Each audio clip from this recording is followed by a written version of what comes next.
This is Business Plus and you're watching the Market Show. I'm your host Tariq Khan Javed. आज हम बात करेंगे construction industry पे। इकोनॉमी में कंस्ट्रक्शन इंडस्ट्री को कहते हैं कि mother of all industries, because एक कंस्ट्रक्शन इंडस्ट्री जो है तकरीबन 200 इंडस्ट्रीज़ को इकोनॉमी के चलाता है। इसीलिए इस पर बहुत ज़्यादा तवज्जो दी जाती है पूरी दुनिया में। अगर आप अमेरिका, यूरोप वगैरह के इकोनॉमिक लिटरेचर देखें तो सारा जो एम्फेसिस होता है कि हाउस होल्ड कितने इंक्रीज़ हुए, नए बने, क्योंकि वो सारा फिर डिमांड जनरेट करते हैं। पाकिस्तान में कंस्ट्रक्शन इंडस्ट्री की क्या पोजीशन है और इसमें ख़ास तौर से स्टील इंडस्ट्री की क्या पोजीशन है, इस सिलसिले में बात करने के लिए मैंने दावत दी है आज शमून बाकर अली साहब को, जो कि प्रेसिडेंट है Karachi iron and steel merchant association के, ए वेल नोन एनालिस्ट, और इनकी पूरी इंडस्ट्री पे बड़ी गहरी नज़र है और स्टील तो खैर इनका फोटे है। बाकर साहब, ये जो हमारी कंस्ट्रक्शन इंडस्ट्री है और इसको हम ख़ास तौर से कंपैरेटिवली ज़्यादा देखें कि यहाँ के वर्ल्ड में जो इसको अहमियत दी जाती है, एक तो इसको इंडस्ट्री माना जाता है और इसको मदर ऑफ ऑल इंडस्ट्रीज़ माना जाता है। वो स्टेटस हमने अपनी कंस्ट्रक्शन इंडस्ट्री को यहाँ क्यों नहीं दिया, उनके लिए वो इन्वायरमेंट क्यों नहीं क्रिएट किए जो दुनिया भर में किए गए, इस पर थोड़ी सी आप देखें। कंस्ट्रक्शन इंडस्ट्री हमारे मुल्क में वक्तन फवक्तन जो है वो पॉलिटिकलाइज हो जाती है इशू। हम कोई भी कॉज को लेके चलते हैं, लेकिन प्रॉब्लम आती है जब गवर्नमेंट चेंज होती है तो वो जिस किसी लाइन के ऊपर काम हो रहा था उन तमाम कामों को हम रोक देते हैं। जिस वक्त नवाज शरीफ की गवर्नमेंट आई उन्होंने पीले घर के नाम से कोई प्रोजेक्ट शुरू किया, फिर दूसरी गवर्नमेंट आई उसने किसी और नाम से शुरू किया, प्रेजेंट गवर्नमेंट ने एक नया प्रोजेक्ट शुरू किया, उसमें हमारे एफर्ट्स जो है वो ज़ाय हो जाते हैं पिछले 2-5 सालों में जो किए होते हैं। गवर्नमेंट चेंज होने का मतलब ये नहीं है कि आप पॉलिसी चेंज कर दें, because philosophically her government public welfare के लिए काम कर रही होती है। बिल्कुल, कोई ये नहीं कहता कि हम आवाम के अब अगर किसी ने घर देना है तो चाहे वो पीले नाम से दे या गवर्नमेंट कोई नए ग्रीन कार्ड के नाम से दे, आप इकोनॉमी को फ्लरिश होने दें। इस गवर्नमेंट ने भी बहुत अच्छे काम किए हैं बेनजीर इनकम सपोर्ट के हवाले से, या दूसरे जिस तरीके से माशी लेवल के ऊपर लोगों को सब्सिडाइज की जाती है चीजें। अब अगर गवर्नमेंट चेंज हुई और उसने इस प्रोजेक्ट को वापस सबोटॉज कर दिया तो जो एफर्ट आपके 4 साल 3-4 साल में जो लगते हैं और जो आप एक बेस बनाते हैं वो सारे बेसिस वॉश आउट हो जाते हैं। कंस्ट्रक्शन इंडस्ट्री भी इसी तरीके से रही। एक वक्त आया कि जी हाउसिंग के ऊपर दवा के लोन दी गई। हाँ, इस पे मैं आता हूं। लेकिन हुआ ये कि हम उसको सही तरीके से मॉनिटर नहीं कर सके और वो सारी मिसयूज हो गई, उसमें पॉलिटिकल लोगों ने इन्वॉल्वमेंट किया और फिर वही हुआ कि जो बड़े लोग थे उनको लोन्स मिल गई और जो हमारा मेन मकसद था कि आम आदमी को घर नहीं सके वो नहीं मिल सका। आपने जो हाउसिंग की जिक्र किया, मैं 25 साल बाहर बैंकिंग करके आया हूँ। हमने तो ये दुनिया भर में ये देगा कि कोई भी बैंक उठा के आप देख लें, उसका जो रीढ़ की हड्डी थी ना वो कंस्ट्रक्शन लोन था। बिल्कुल। तो यहाँ तो ये जो घर बनाने के लिए जो कर्जा है एक नायाब चीज़ है। बैंकर्स तो गई नहीं उसके चक्कर में। एक छोटा सा इदारा हाउस बिल्डिंग फाइनेंस कॉर्पोरेशन बनाया गया गवर्नमेंट की तरफ से, जिसकी सिर्फ कैपिटल शायद 20 बिलियन है, और उसमें भी जो लोन दिए गए उसी तरह दिए गए जैसे आपने बताया कि बड़े बड़े लोगों को लोन दे दिया गया, गरीब आदमी को लोन नहीं दिया गया, और फिर उसको मॉनिटर ठीक से नहीं किया गया, प्रॉपर्ली देखा नहीं गया, वो इदारा ऑलमोस्ट बंद हो गया। और 20 बिलियन क्या होता है, कुछ भी नहीं होता। अगर आप किसी भी लंदन के स्ट्रीट में घूमे, अमेरिका के किसी भी शहर के छोटे से छोटे स्ट्रीट में, आप छोटे से छोटे शहर में घूमें, तो हर ब्लॉक में आपको एक मॉर्गेज लैंडिंग का इंस्टीट्यूशन नजर आएगा। बिल्कुल। गांव में खुले हुए हैं, क्योंकि इतना इम्पोर्टेंट इशू है इंसान के एक आम आदमी के लिए। एक घर बनाना ही सबसे बड़ा प्रोजेक्ट होता है, पूरी जिंदगी भर का यही होता है, एक स्ट्रगल होता है। उस इंडस्ट्री को बिल्कुल यहाँ डेवलप नहीं होने दिया गया। हाउस बिल्डिंग क्या कर लेगा या ना कर लेगा 20 बिलियन में, कुछ भी नहीं है। इन्फेसिस दी नहीं गई, इंफ्रास्ट्रक्चर क्रिएट नहीं किया गया। मुशर्रफ के दौर में थोड़ी बहुत बैंकों ने दिया, उसके बाद से खत्म। वही बात है। हालांकि हाउसिंग की जो लोन होती है that is the most secured loan. बिल्कुल सिक्योर्ड है, मोस्ट सिक्योर्ड। आप चूंकि प्रोफेशनली बैंकर हैं कि सबसे ज्यादा सिक्योर्ड लोन जो होती है वो लैंड की मॉर्गेज रखी जाती है। उसको बैंकर देके आराम से सो जाता है, हाँ। कोई खतरा नहीं। लेकिन हमने उस बेसिक चीज को भी यूज ना किया अपनी इकोनॉमी को मूव करने के लिए। और अगर इस इंडस्ट्री को सिर्फ कंस्ट्रक्शन इंडस्ट्री को अगर मूव कर दें तो मुल्क के पीछे 200 इंडस्ट्रीज जो है वो सारी लेबर इंटेंसिव जितनी है, आपकी इंपोर्ट के हवाले से, लोकल इंडस्ट्री के हवाले से, हर चीज को फ्लरिश कर जाती है। अच्छा, अगर आप अमेरिकन या यूरोपियन लिटरेचर आप पढ़ेंगे इकोनॉमिक, तो उसमें हर वक्त जिक्र आएगा कि घर कितने डिमांड क्या है, सप्लाई नए घर कितने बन रहे हैं और नए शादियां कितनी हो रही हैं, न्यू हाउस होल्ड कितने क्रिएट हो रहे हैं। Pakistan you are so fortunate कि यहाँ 1 करोड़ घर की कमी है, हमेशा किसी एनालिसिस की जरूरत ही नहीं है, हमेशा आप 1 करोड़ घर बना दें फिर बिक जाएगा। कब फिर बिक जाएगा। सिर्फ जरूरत इस बात की है कि आप उसके लिए लीगल फ्रेमवर्क और बैंकिंग फ्रेमवर्क ऐसा बनाएं कि इनेबलिंग एटमॉस्फेयर हो जाए। पैसे की भी यहाँ कमी नहीं है। नहीं जी, पैसा देखें, इसमें भी दो तरीके से है। एक लोन दी जाती है जमीन खरीदने के लिए और एक लोन दी जाती है मकान खरीदने के लिए। मकान जब आप लेते हैं आप जाके उसको आबाद करते हैं। या जमीनों के लिए जो पैसा दिया जाता है वो तो वापस पता चला लैंड माफिया ने कब्जा कर लिया, तो जिसकी लैंड है वो भी गई। इवन मैं आपसे बात कहूं कि हमें सीडीजीके ने स्टील मार्केट शिफ्ट करने के लिए 100 एकड़ जमीन एलोकेट की। सीडीजीके की जमीन के ऊपर जब कब्जा हो जाए तो और इंडिविजुअल हमारी क्या हैसियत है। मींस कहां पे दी थी आपको? ये हमें नॉर्दर्न बाईपास पे जमीन दी गई थी, just to shift the steel market from the city to outskirts. कहां पे था ये नॉर्दर्न बाईपास के ऊपर, मार्केट के पास। हाँ जी, उस इलाके। लेकिन ऑन पेपर्स ही हमने खाली देखा था। अच्छा। बिकॉज जब हम वहाँ कब्जा लेने गए और हमने बोला कि जी आप यहाँ पे बाउंड्री वॉल वगैरह बनाए, तो there was no land, it was all गांव गोड़ बने हुए थे, लोग बैठे हुए थे कि जी हमारी जमीन है, किसकी जमीन, कहां से किसकी जमीन। तो जब ऐसी जमीनों के ऊपर जब लोन दी जाती है, देखिए हाउसिंग इंडस्ट्री का मतलब ये कि आप मकान लें, बिल्कुल, ना कि आप जो है वो पैसे को जो है वो गेम करें। किराए पे रह रहा है वो, हाँ, अपने घर में शिफ्ट हो जाता है, तो वही किराया जो था वो अगर वो उसको बैंक की किस्त के तौर पे देगा तो उसको कोई तकलीफ नहीं है। सिंपल हिसाब है। या वो किराए पे दे देगा, उसके किराए से अगर बैंक का लोन उधरता है एडजस्ट हो जाता है, 20 साल में वो मकान उसका हो जाता है। प्रोस्पेरिटी की मैं गारंटी देता हूँ कि वजह सिर्फ यही है, आप लोग जो टीवी पे फिल्मों में देखते हैं कितनी हाई स्टैंडर्ड ऑफ लिविंग, एक ड्राइवर भी बेहतरीन घर में रह रहा है, एक सेक्रेटरी भी बेहतरीन घर में, उसकी बुनियाद 1954 का वो कानून है जो वहाँ बना, जिसके तहत फेडरल मॉर्गेज एजेंसी बनी, एक कौमी इदारा जो फाइनेंस करता है हाउस बिल्डिंग को, और वो इदारा जो है उसको इतने इख्तियार दे दिए गए कि उसकी अपनी पुलिस होती है, अपनी इविक्शन फोर्स होती है, और उसको कोई इंटरफेयर नहीं करता। Even president can not interfere in the affairs of federal. वही बुनियाद बनी आज अमेरिका की प्रोस्पेरिटी पे। खैर वही उनके लिए मुसीबत भी लेकर आया 2008 में, लेकिन आप पहले प्रोस्पेरिटी तो लाएं, फिर देखा जाएगा। मुसीबत भी वो उनकी सिर्फ गलतियों की वजह से, और उन्होंने देखिए कोई भी चीज लिमिट क्रॉस कर जाती है तो वो क्रॉस कर। मैंने वहाँ एक ड्राइवर टाइप का आदमी, उसके घर में देखा 5 कमरे का घर with swimming pool and with lawn. मैंने कहा तुम ड्राइवर है, तुम कोई बहुत बड़ा इंडस्ट्रियलिस्ट का भी घर नहीं होता इतना बड़ा दुनिया में। कहता जी हाँ, यहाँ तो मॉर्गेज पे वो 5% मैंने दिया और मैंने कहा कि ले लो, देखा जाएगा, अल्लाह मालिक है। खैर वो निराम हो गया उसका घर बाद में। तो ये ओवर स्टैंडर्ड है। आप यहाँ एक नॉर्मल घर कोई आदमी ले, एक छोटा सा घर जिसमें उसको अपनी फैमिली को रेज करना है, और उसके जो किस्त के तौर पे दे दे, रेंट ना देना पड़े उसको, he can very well survive and he पे बैक विद इंटरेस्ट। अच्छा, अब आइए ज़रा सा स्टील इंडस्ट्री पे ख़ास तौर से हम आपसे पूछना चाहेंगे कि क्या पोजीशन है स्टील इंडस्ट्री की, क्या प्रोडक्शन है, क्या कैपेसिटी है? देखिए, पाकिस्तान की एवरेज तकरीबन 6.5 मिलियन टन का हमारा कंजम्पशन है। 6.5 मिलियन टन पर एनम। वैसे देखा जाए तो बहुत बड़ी क्वांटिटी होती है, लेकिन कीपिंग इन व्यू के जो हमारी आबादी है 18 करोड़, तो उसके हिसाब से it comes to only 35 kg। And what is the national international standard? Normally जो फर्स्ट वर्ल्ड है वो तो सब तकरीबन 300 kg प्लस पे हैं। 300 kg जी, लेकिन हमारे यहाँ के अतराफ के कंट्रीज भी तकरीबन 120-140 kg की कंजम्पशन है। तो एक तरीके देखा जाए तो हमारा बहुत लोएस्ट है इन द वर्ल्ड। इसकी वजह यह है कि हमारी पर कैपिटा इनकम भी बहुत कम है, और स्टील के हवाले से हमें जिस तरीके से इसमें सपोर्ट मिलना चाहिए स्टील की कंजम्पशन को बढ़ाने के लिए, स्टील को सब्सिडाइज करने के लिए, वो गवर्नमेंट की साइड से नहीं मिलता।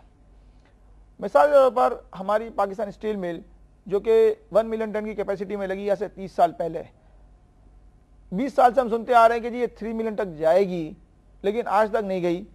और अगर उसकी बजाय कोई और मुल्क में अगर होते तो इस वक्त और 10 मिलियन लग चुकी होती। रिसेंटली पिछले 2-4 सालों के अंदर 1-2 मिल्स आई भी, कुछ ने आने की कोशिश की। अभी एक नई मिल जो है वो EPZ में भी लग रही है। आयशा स्टील के नाम से एक बहुत बड़ा प्रोजेक्ट कोल्ड रोलिंग मिल यहाँ लग रही है। इंटरनेशनल स्टील्स ने यहाँ पे स्टील की इंडस्ट्री लगाई। तो ऐसा नहीं है, जो प्राइवेट सेक्टर में जो नए लोग आए और जिन्होंने सही तरीके से काम किया, उन्होंने इस मार्केट को कैप्चर किया। आज ये पोजीशन है कि इंटरनेशनल स्टील्स के नाम से जो है मिल लगी है वो एक्सपोर्ट कर रही है स्टील को। जो प्रोडक्ट्स हम इंपोर्ट कर रहे हैं वो एक्सपोर्ट भी वही प्रोडक्ट्स दुनिया के दूसरे ममालिक में यहां से एक्सपोर्ट भी हो रहे हैं। श्रीलंका हो गया, साउथ अफ्रीका हो गया, अफगानिस्तान हो गया। तो मार्केट भी है, हमारे पास कैपेसिटी भी है। सिर्फ अगर हम अपने आप को सही तरीके से रेगुलेट कर लें और तमाम स्टेक होल्डर्स को बिठा के एक सिस्टम बना लें। देखिए, आपके प्रोग्राम में इससे पहले भी 4 दफा बात हो चुकी है स्टील पॉलिसी के हवाले से। इंजीनियरिंग डेवलपमेंट बोर्ड वो suppose to make this policy, जिसमें आने वाले 5 सालों के लिए एक सिस्टम बन जाता कि जी हमें पता होता कि यार इस डायरेक्शन पे हमें लेके चलना है, लेकिन आज तक वो नहीं हो सका। अब रिसेंटली जो मसले मसाइल आ रहे हैं स्टील के हवाले से, वो आ रहे हैं ट्रेड विद इंडिया।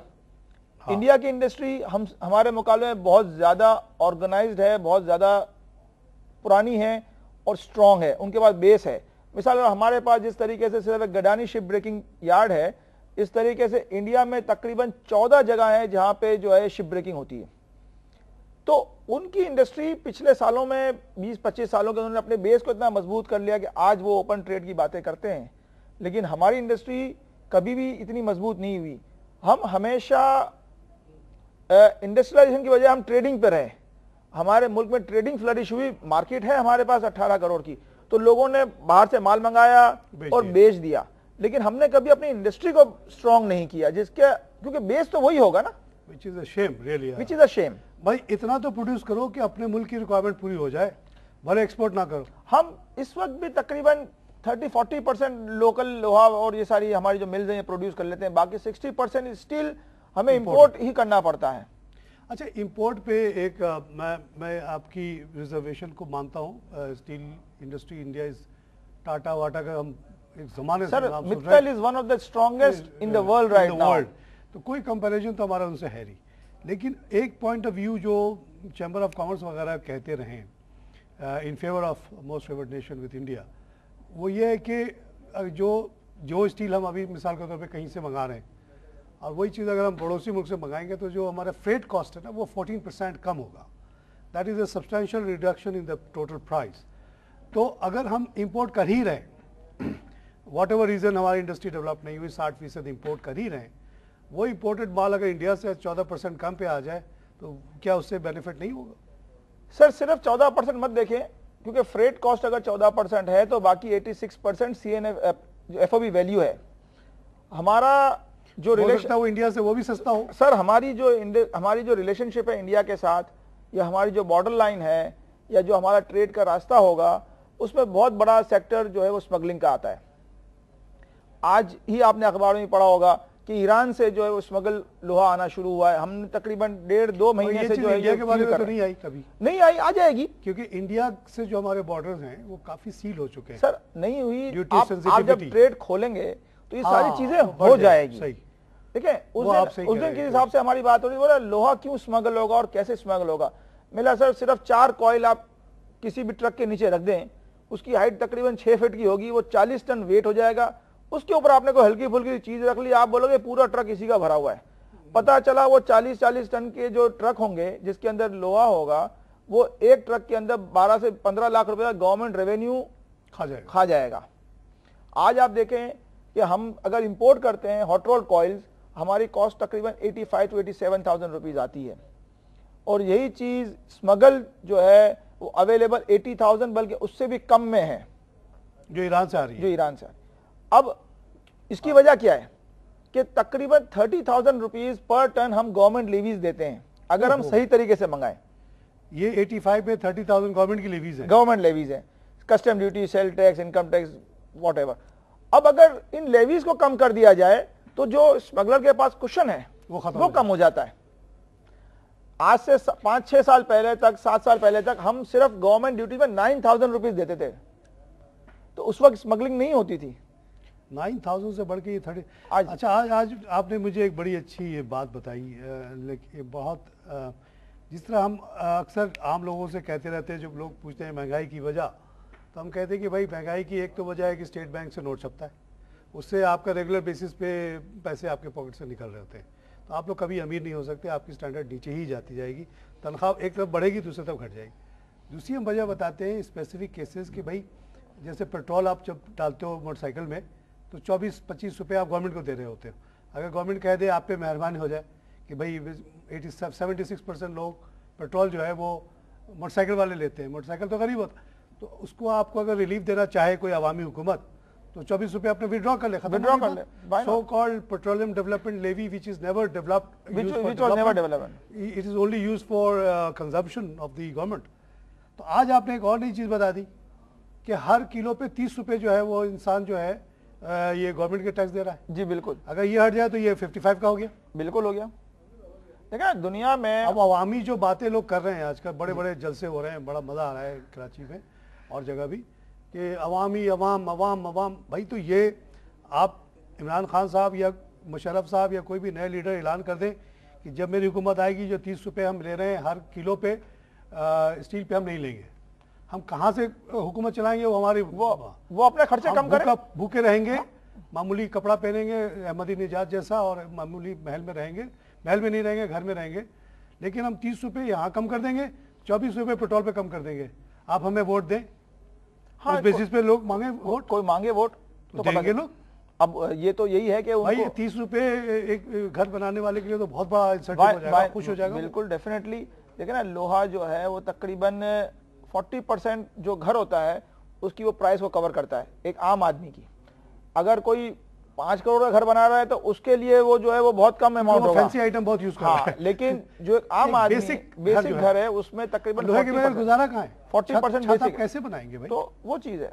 तो और दूसरा इफेक्ट जो आ रहा है वो हमारी जो सेल्स कम हो रही है, जो हमें रिसेशन नजर आ रहा है, एक तो हमारी प्राइस बढ़ती चली गई और दूसरा हमारा परचेसिंग पावर कम होता चला गया। जबरदस्त बात आपने कही, गैप जो है वो बहुत ज्यादा बढ़ गया। बात की आप, क्योंकि मार्केट में मौजूद है, आप ये चीज़ को महसूस करते हैं, आवाम से भी आपको बहुत हमदर्दी। इसी पे हम कंटिन्यू करेंगे आगे। अभी जरा से लेते हैं ब्रेक। नाज़रीन हम लेते हैं एक छोटा सा ब्रेक के बाद फिर हाजिर होते हैं।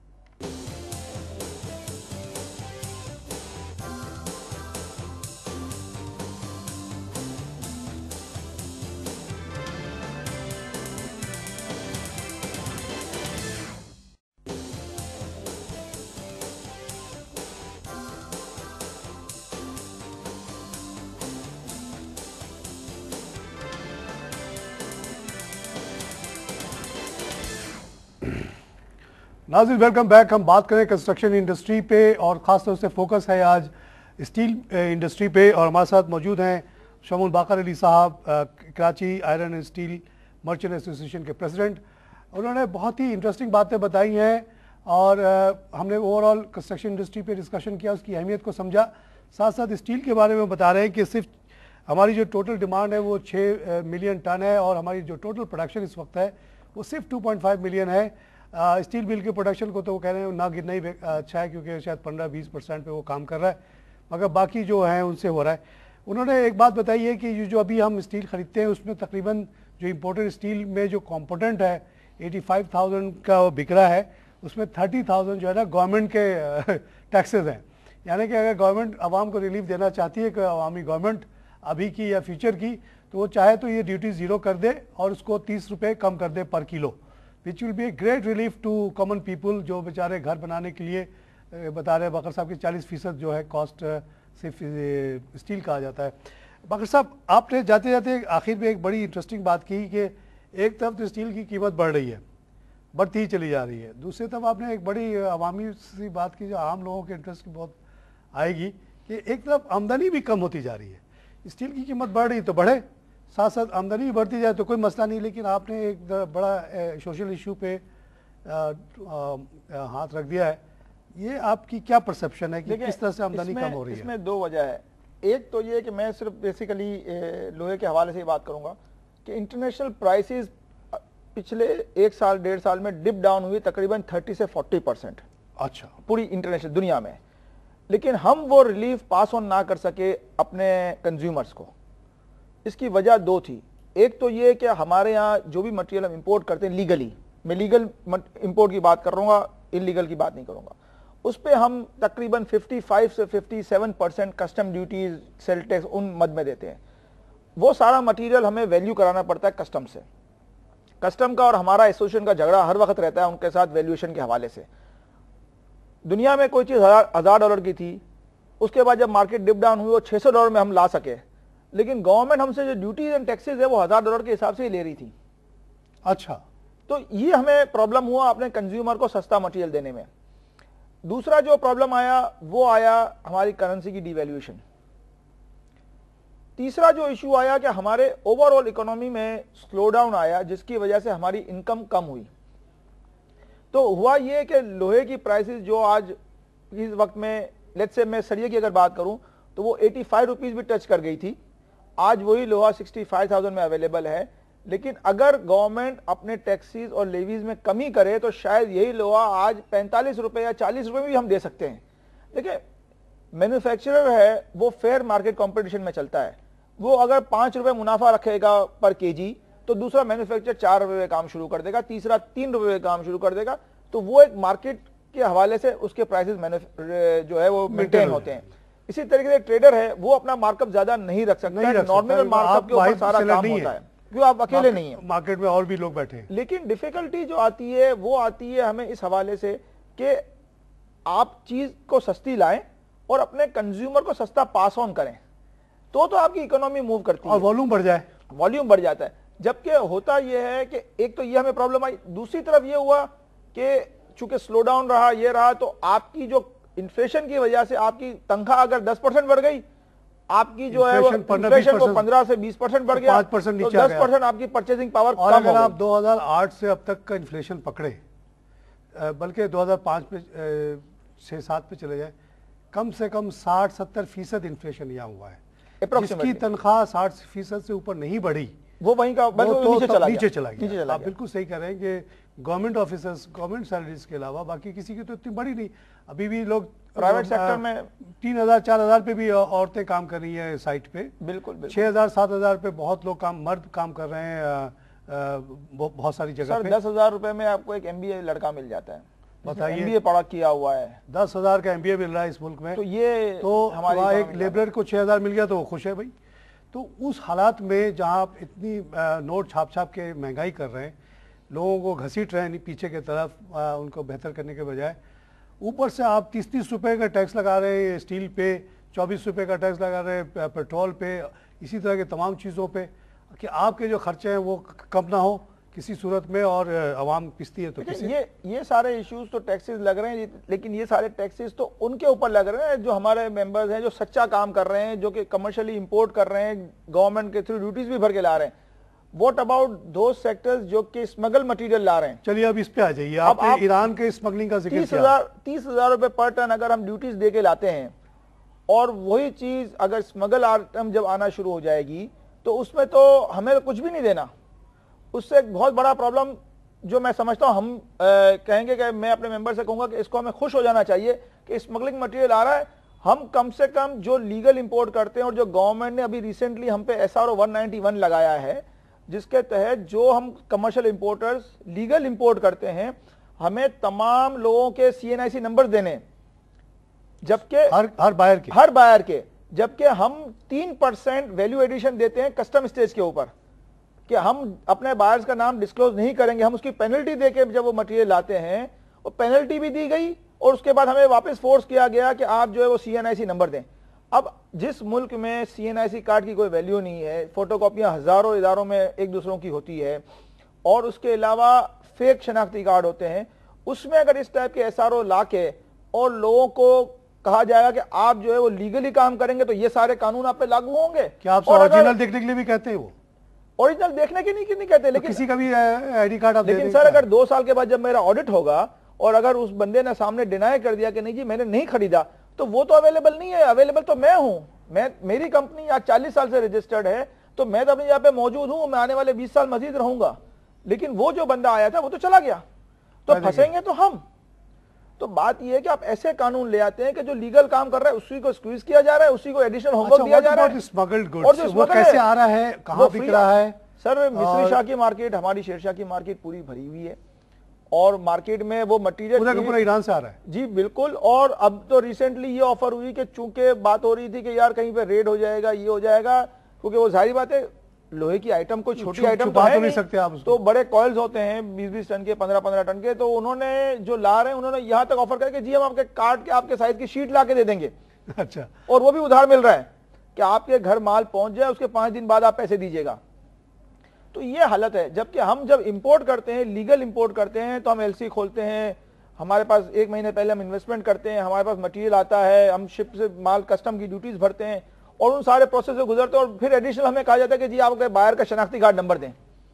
तो बड़ा मुश्किल है ये। ठीक है, इकोनॉमी को आस्ते आस्ते आपको क्या कहते हैं कि टैक्स नेट में लाना है। सर इकोनॉमी में को टैक्स नेट में लाना है। गवर्नमेंट के पास 10,000 डेटा हैं, टेलीफोन नंबर्स हैं, मोबाइल नंबर्स हैं, क्रेडिट कार्ड हैं, उन सबको लाए ना इकोनॉमी में, जो ऑलरेडी हैं उनको क्यों। दादरा का डेटा ही इतना है कि हर आदमी को आप आसानी से पकड़ सकते हैं। सर मैं सिर्फ एक सीधी बात कहूं, आप केमाड़ी से लेके तो पेशावर तक जाए और कहें हर दुकानदार अपने दुकान के बाहर अपना एनटीएन नंबर लिख दे और कुछ ना करें। हर शॉपकीपर चाहे छोटा हो या बड़ा या दफ्तर, he should write his NTN number. आपको पता चल जाएगा। आपने लिमिट रख दी 50 लाख रुपए की सेल्स की। 50 लाख रुपए का मतलब क्या हुआ? रोज के 15,000 रुपए की सेल। रोज के 15,000 रुपए तो आज के जमाने में एक पान का खोखा भी बेच देते हैं। तो आप उनको रजिस्टर करें, एनटीएन वहां खोखे पे भी लगना चाहिए। एनटीएन उनको रजिस्टर करें और उनसे कहें कि ठीक है जी, they should buy an invoice from us. वो हमसे मटेरियल लेते हैं, इनवॉइस नहीं लेते। क्यों? Because they are exempted. तो आप उनको फोर्स करें कि वो हमसे इनवॉइस मांगे, ना कि हम, चूंकि या तो हमारे ऊपर जो टैक्सेस हैं वो माफ कर दें, हम पे एडिशनल टैक्सेस ना लिया जाए, हमारा normal rate of sale tax 15% लिया जाए, हमसे 19.5% लोहे के ऊपर सेल टैक्स लिया जाता है, 3% वैल्यू एडिशन लिया जाता है, and then again additional homework जी आप ये नाम लिखें, इनका शनाख्ती कार्ड नंबर दें। तो इस टाइप के जब कानून बनाएंगे तो सामने पैरेलल इकोनॉमी जो है वो डेवलप हो रही है स्मगल मटेरियल के हवाले से। कौन कौन से आइटम स्मगल होकर आ रहे हैं? देखिए इस वक्त तो हॉट रोल जो है वो आना शुरू हो गया है। हॉट रोल कॉइल्स, वो लोहे के जो काली शीट के जो कॉइल्स होते हैं, कॉइल्स होते हैं जी, कॉइल फॉर्म में होते हैं। वो किस काम में आते हैं? वो बेसिकली री रोलिंग के उसमें जो है उसका कोल्ड रोल बनता है, उसके ऊपर गैल्वेनाइजिंग होती है, वो रॉ मटेरियल भी है, उसके साथ साथ वो पाइप मिल में बहुत बड़ा यूज होता है उसका, जैसे पाइप बनाते हैं जी। उसके अलावा बेसिक जो है वो स्टील की फ्लैट प्रोडक्ट्स है, that is considered as a basic material. अच्छा, तो वो एक तरीके से रॉ मटेरियल के तरीके से यूज है, जिसके आगे चल के पूरी इंडस्ट्री है जो कि इसको यूज करती है अपने दूसरे पर्पसेज में। तो ये बेसिक आइटम है और फ्लैट प्रोडक्ट्स के अंदर ये मेजर इंपोर्ट कंपोनेंट है हॉट रोल कॉइल्स। ये इस वक्त आना शुरू हुए हैं, लेकिन अगर इसको ना रोका गया तो दूसरे मटेरियल जो कि सब्सिडियरी कोल्ड रोल होता है, गैल्वेनाइज होता है, क्योंकि ईरान की इंडस्ट्री हमसे बहुत अच्छी है। अच्छा, ये सब ईरान से आ रहा है, तो ईरान के पास क्या एक्सेस प्रोडक्शन मौजूद है जी? अगर वो भी इंपोर्ट करके फिर यहाँ भेज रहे हैं? नहीं, ईरान का जो है वो खुद का प्रोडक्शन भी है और वो इंपोर्ट भी कर रहे हैं, लेकिन ओवरऑल होता यह है कि जब स्मगल मटेरियल मूव करता है तो वो लोकल इंडस्ट्री को तो फ्लरिश भी करती है, क्योंकि उनके पास एक एडिशनल बायर आ गया ना। हाँ, आज अगर पाकिस्तान से एक्सपोर्ट हो रहा है तो पाकिस्तान की इंडस्ट्री डेवलप होगी ना कि जी मार्केट माल बिक रहा है, तो ईरान की लोकल इंडस्ट्री तो डेवलप होगी, क्योंकि उनके पास एक एडिशनल मार्केट मिल गई पाकिस्तान की। लेट्स से कि अगर महीने का पाकिस्तान का हॉट रोल कॉइल्स की कंजम्पशन 40,000 टन की है और अगर 15-20,000 टन मटेरियल आना शुरू हो जाता है तो it would cover 50% of the total domestic market. तो इस वजह से हम चाहते हैं कि इसको फौरन रोका जाए, उसमें गवर्नमेंट की एजेंसीज को फौरन जो है वो एक्टिव रोल अदा करना चाहिए और इसको रोकना चाहिए, वरना स्मगल गुड जो है हमारी मार्केट को भी खराब कर रही है और हमारी गवर्नमेंट का एक्सचेकर का रेवेन्यू जो है वो भी कम हो रहा है।